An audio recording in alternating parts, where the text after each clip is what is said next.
Assalamualaikum warahmatullahi wabarakatuh. Perkenalkan, nama saya Kofifa Erliana Wijayanti. Mewakili teman-teman saya dari kelompok 4 akan mempresentasikan hasil diskusi kami yang berjudul Case Study on Farm Experiments and Farm Management Decision Making yang beranggotakan Muhammad Rizky Fadli Sobri, Piamistu Meisaroh, Kofifa Erliana Wijayanti saya sendiri, Aurelia Naula Rahmasari, Natasha Della Agustin, dan Daniel Wicaksono.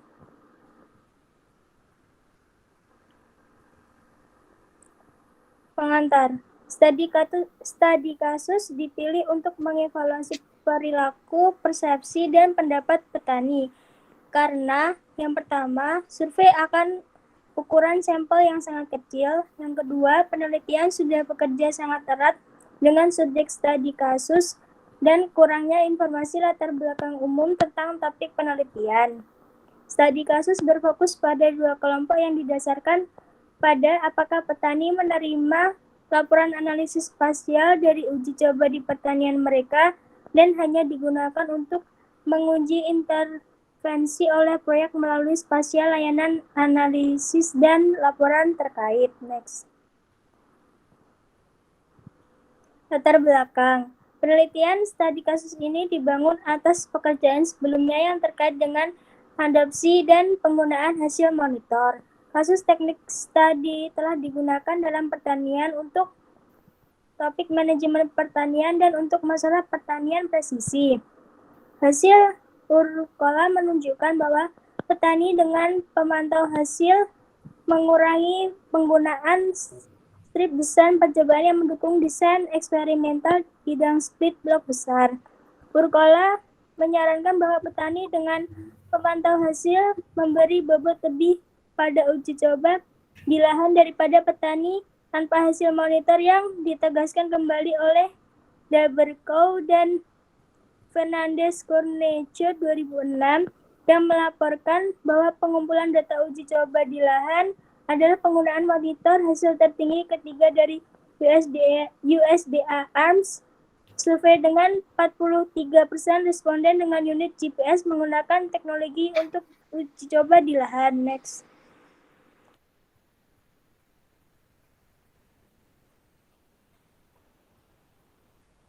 Baik, selanjutnya yaitu hipotesis.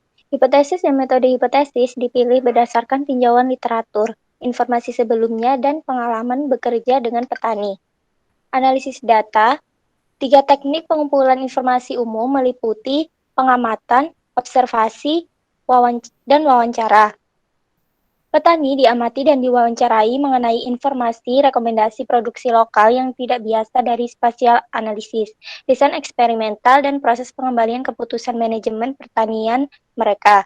Setelah wawancara selesai, informasi dari wawancara diringkas menjadi 7 topik. Next.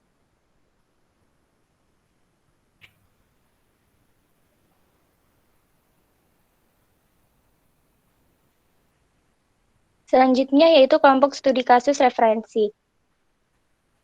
Kelompok tani acuan yang digunakan sebagai studi kasus terdiri dari petani D, petani F, dan petani W yang merupakan kelompok studi kasus pertama. Studi percobaan on-farm skala lapangan dan laporan analisis spasial untuk masing-masing petani kelompok referensi dijelaskan dalam Griffin 2006. Next.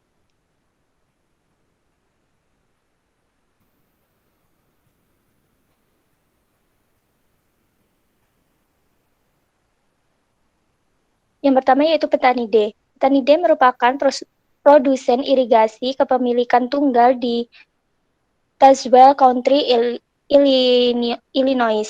Petani D telah banyak melakukan praktek menggunakan teknologi selama beberapa tahun.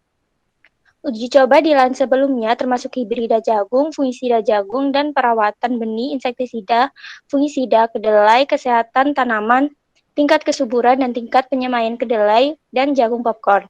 Eksperimen masa depan akan fokus pada hibrida dengan tanah dan eksperimen kesuburan. Petani D menyatakan bahwa analisis spasial dan uji coba di lahan memungkinkan dia untuk membuat keputusan secara berbeda. Next.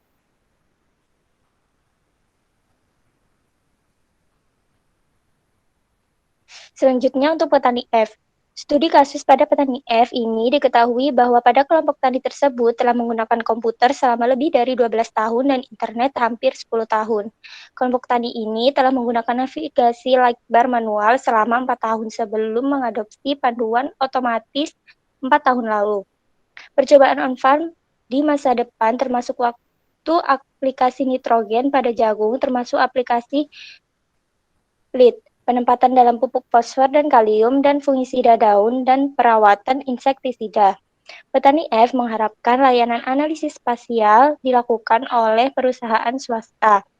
Mungkin petani yang memiliki keahlian dan minat. Next.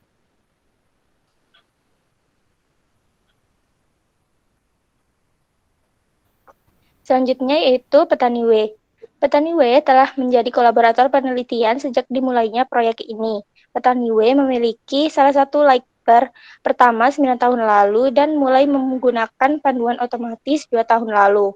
Uji coba intensif di lahan pertanian telah dilakukan selama 4 tahun terakhir bersama dengan peneliti universitas. Hibrida jagung dan tingkat nitrogen adalah eksperimen yang sedang berlangsung. Uji coba di lahan saat ini mencakup tingkat penyemaian kedelai. Next. Selanjutnya kelompok studi kasus perbandingan. Dua petani yang diwawancarai sebelum menerima laporan analisis spasial, namun mereka diharapkan tidak terlalu berbeda dari kelompok tani referensi. Perbandingan kelompok tani dapat diposisikan dalam kurva adopsi analisis spasial di mana kelompok acuan petani berada di awal proyek ini. Adapun adopsi dan penggunaan pertanian presisi teknologi termasuk melakukan uji coba di lahan. Tidak ada perbedaan kelompok petani T dan petani T. Next. Petani P. Kelompok tani pembanding dapat diposisikan dalam kurva adopsi analisis spasial di mana kelompok tani acuan berbeda di awal proyek ini. Petani P tidak secara langsung terkait dengan proyek ini. Manajemen pertanian dan keputusan produksi dibuat di antara anggota keluarga. Uji coba di lahan telah menjadi praktek manajemen selama 10 tahun. Petani P menyarankan kepada petani lain untuk tidak terburu-buru dalam melaksanakan dan memanen percobaan. Next. Petani T merupakan sebuah perusahaan di Southwest Ontario, Kanada yang membudidayakan tanaman seperti jagung, kedelai, kacang, dan gandum. Pertanian ini berfokus untuk mempertimbangkan inovasi pertama dengan melakukan penyemprotan boom pertama di Ontario dan telah memetakan hasil selama 13 tahun. Petani T kini sedang mempertimbangkan untuk melakukan eksperimen rotani dengan tanaman penutup tanah dan menggunakan sensor protein di mesin untuk memantau kualitas gandum. Petani T menyarankan agar perwakilan layanan spasial mengunjungi tiap kebun untuk merencanakan percobaan yang akan datang dan mendiskusikan percobaan. Next. Hasil studi kasus. Ya, selanjutnya ada studi kasus yang menjelaskan terkait pemantauan hasil evaluasi petani, sehingga pada bagian ini akan membahas tentang hasil adopsi yang sesuai dengan proses pengambilan keputusan manajemen pertanian. Adapun uji coba ini memberikan deskripsi hipotesis dengan keseluruhan total ada 12, yakni next.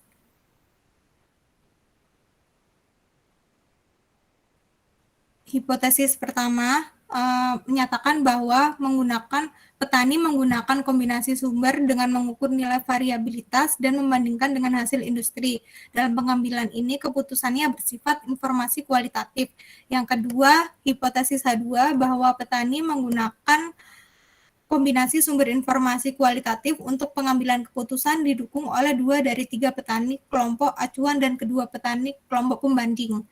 Yang hipotesis ketiga bahwa petani menilai data hasil pemantauan di pertanian mereka sendiri karena respon hasil lokal didukung untuk semua petani. Analisis spasial meningkatkan kepercayaan yang dimiliki petani, studi kasus dalam eksperimen, data, dan keputusan mereka.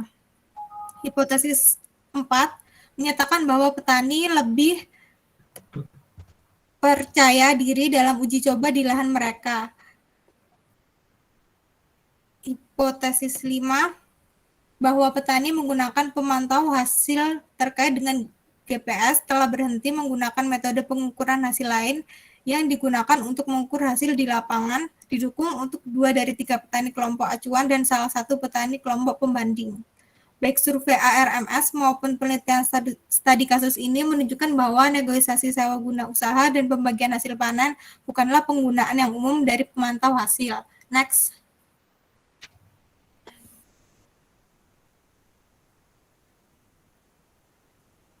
Selanjutnya ada teknologi navigasi yang mendukung GPS. Ketersediaan teknologi navigasi berkemampuan GPS secara positif berdampak pada pelaksanaan uji coba di lahan dan pemanenan. Namun petani P menyatakan bahwa GPS panduan belum memengaruhi uji coba di lahan, akan tetapi di masa depan. Panduan GPS membantu memastikan lebar header yang konsisten, terutama untuk tanaman yang tidak ditanam dalam barisan, misalnya kedelai, gandum, dan padi. Panduan GPS membantu memastikan lebar header yang konsisten, terutama untuk tanaman yang tidak ditanam dalam barisan, misalnya kedelai, gandum, dan padi. Next. Baik, selanjutnya yaitu layanan analisis spasial. Dalam suatu layanan yang ideal, dari grup petani harus atau akan mencakup dengan yang pertama, merencanakan dan merancang percobaan. Yang kedua, resep untuk input. Yang ketiga, kalibrasi dan pengoperasian monitor hasil. Yang keempat, interpretasi hasil dari studi. Yang kelima, analisis ekonomi. Dan yang terakhir, dalam pengambilan keputusan. Selanjutnya yaitu desain eksperimental petani. Studi kasus menginginkan desain eksperimental yang sederhana untuk direncanakan, tidak menyebabkan hasil yang berlebihan untuk diterapkan atau dipanen, mudah diterapkan dan dipanen, serta menyediakan data yang sesuai untuk membuat keputusan manajemen pertanian. Terdapat beberapa poin, yaitu yang pertama, petani D menginginkan desain eksperimental yang membutuhkan lebih sedikit waktu untuk mengimplementasikan. Poin yang kedua yaitu petani W menginginkan desain eksperimental yang mudah ditanam, diterapkan, dan dianalisis. Yang ketiga, petani D dan petani T menyatakan bahwa percobaan split planter tidak selalu berhasil untuk konfigurasi peralatan mereka. Selanjutnya yaitu petani F kurang setuju tentang perbedaan perlakuan yang sebenarnya. Dan yang terakhir, petani P menyatakan bahwa uji coba strip sulit untuk dianalisis jika tidak dipetakan dengan benar. Selanjutnya yaitu terdapat perbedaan antara petani kelompok acuan dan kelompok pembanding. Pengambilan keputusan manajemen pada setiap perlakuan di setiap zona produktivitas utama di lapangan lebih disukai petani kelompok pembanding. Hipotesis 10, bahwa petani lebih suka membuat on-farm perbandingan dengan desain bidang split didukung untuk ketiga grup referensi petani dan tidak didukung untuk kedua petani kelompok pembanding. Selanjutnya akan dilanjutkan oleh teman saya.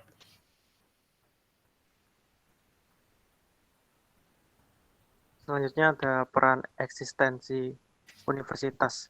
Tapi ekstensi universitas dalam studi kasus ini bertujuan untuk mengevaluasi yang pertama, jika persepsi hubungan petani penyuluh berubah selama proyek ini. Yang kedua, peran penyuluh universitas yang berfungsi dalam analisis dan interpretasi spasial. Dan yang ketiga, jika uji coba di lahan regional akan menjadi analisis spasial uji coba di lahan.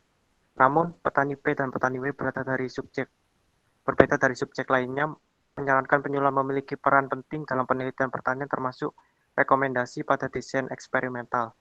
Dengan demikian, 11 bahwa hubungan petani dengan penyuluh universitas diperkuat dari keterlibatan dalam proyek ini. Didukung untuk semua petani, beberapa subjek studi kasus menyarankan bahwa penyuluhan dapat memfasilitasi banyak kesempatan yang ada dalam uji coba on-farm dan analisis spasial meliputi yang pertama, mengorganisir kelompok petani, yang kedua, memelihara jaringan petani lintas wilayah untuk berbagi informasi dan berpartisipasi dalam proyek penelitian regional. Yang ketiga, lingkup peneliti terapan. Next.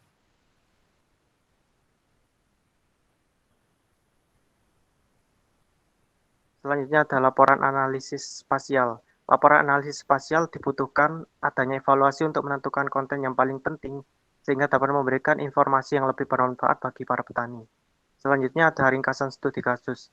Studi kasus dipilih berdasarkan pengalaman petani pada pengujian di lahan dan kesetiaan untuk bekerja sama dengan peneliti ini dalam pengujian di lahan, data, dan berpartisipasi dalam wawancara lanjutan. Berdasarkan hasil penelitian bahwa petani kelompok referensi lebih percaya diri dalam keputusan pengelolaan pertanian mereka berdasarkan data uji coba di lahan daripada petani kelompok pembanding. Petani kelompok referensi membuat keputusan lebih cepat dan lebih banyak keputusan daripada tanpa analisis spasial. Next.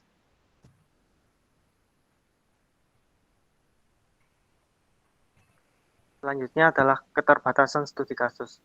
Petani studi kasus dianggap sebagai inovator dalam pemanfaatan teknologi presisi pada pengujian di lahan. Hasil dari penelitian dapat digunakan sebagai pengembang survei formal mengenai penggunaan teknologi pertanian presisi dan pengujian di lahan.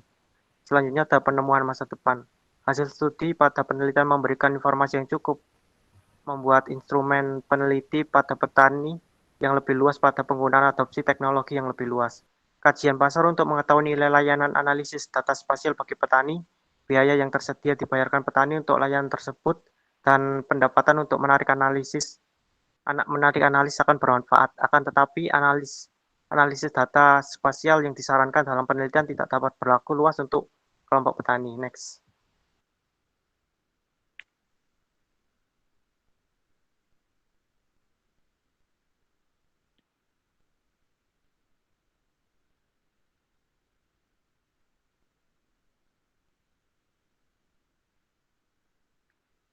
Mungkin sekian dari kelompok kami. Mohon maaf apabila ada salah-salah kata atau ada kesalahan yang tidak disengaja.